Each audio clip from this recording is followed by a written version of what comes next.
Lalita, Yeah, the point that all- Jaiveer says that you can put 2 and 2 together. But legally speaking, how do you prove all of this?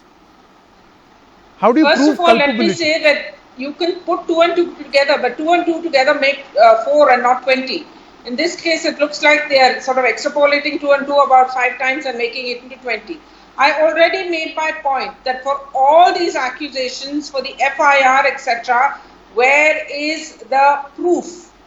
It is not up to, when you file an FIR, well, follow it through. Let your police follow it through. Show us the proof. You can make any wild accusation you want, but unless you have proved it, accusations don't stick. Now, the Congress has, whether they should put their house into order or not, quite frankly, I don't care. I'm not from the Congress. It is up to them to deal with their own internal problems. But it is an old habit, or let me say an old drama of the Congress, to try and shift the blame elsewhere because they don't want to accept their own weaknesses. And that is one of the biggest failures of the Congress in the last 10, 20 years. Why is it that the Congress and the Congress alone cries and cribs when its leaders leave and accuses the BJP, whereas no other political dispensation does that? No other political party does that. I'll come back to you. You will get a right to reply. Shubrasta, your opening comment, please. No, but why Mamata Yes, Banerjee Sanket, does that? I am extremely amused that an example from Manipur was being quoted. One should always remember that in Manipur, the Congress MLAs left the Congress and joined the BJP. There's a basic difference.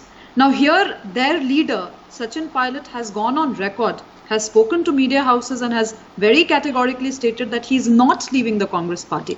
So I don't know what kind of defection laws are they applying there. It's completely out of line with respect to law.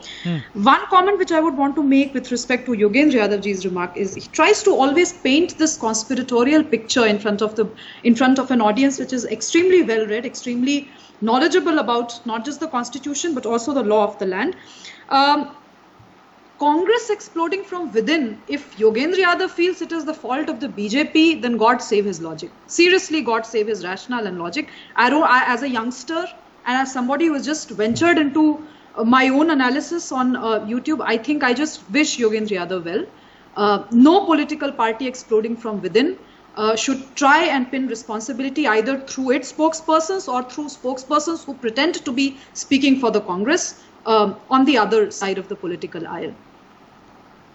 Okay, right to reply. One moment. Since comments have been made for Mr. Yogendra Yadav, your quick right to reply.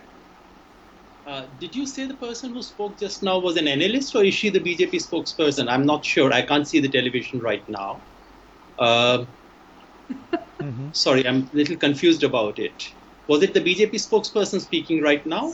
Speak on the rationale of the arguments made, Mr. Yadav. It really doesn't behove you to stoop down to giving personal, remarks like that. Doesn't suit your grey hair at all. Title or anything. Sorry. Because I thought the person has not even heard what I said. I actually said, just to repeat what I said the problem is Congress is unraveling. It is unraveling because it has neither stick to offer nor carrot to offer. It neither has moral authority of its leadership, nor does it have an ideological glue. I thought you may have had an audio problem. The way the events are unfolding, the masked role, if you were, of the BJP, the fight within the Congress, how should this play out? How should this be seen as playing out? Sanket, I'm sorry I'm late to the party, so I'm not exactly sure what conversation has happened I joined in. We'll begin afresh.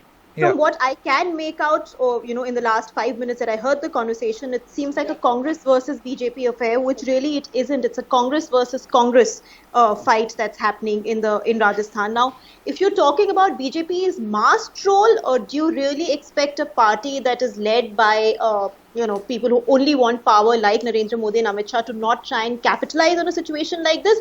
Of course not. I mean, they would do it. They would do it in any state where they're not in power and they smell some opportunity to topple the government. But essentially, this is not about the BJP. This is something which is a structural problem with the Congress, as Mr. Yadav rightly pointed out. The Congress is unraveling and there is serious thinking that needs to happen in the Congress. They can't sit and blame the BJP for trying to topple the government as far as Rajasthan is concerned, or even as far as Madhya Pradesh was concerned, because your own people want to leave the party, your own people want to join another party, and not just one person. There are more than one. There's more than one person who wants to do it. So really, this is a problem of the Congress. So let's not even get BJP into the picture. Interesting. Except the fact that they probably want to do, of course, come to power.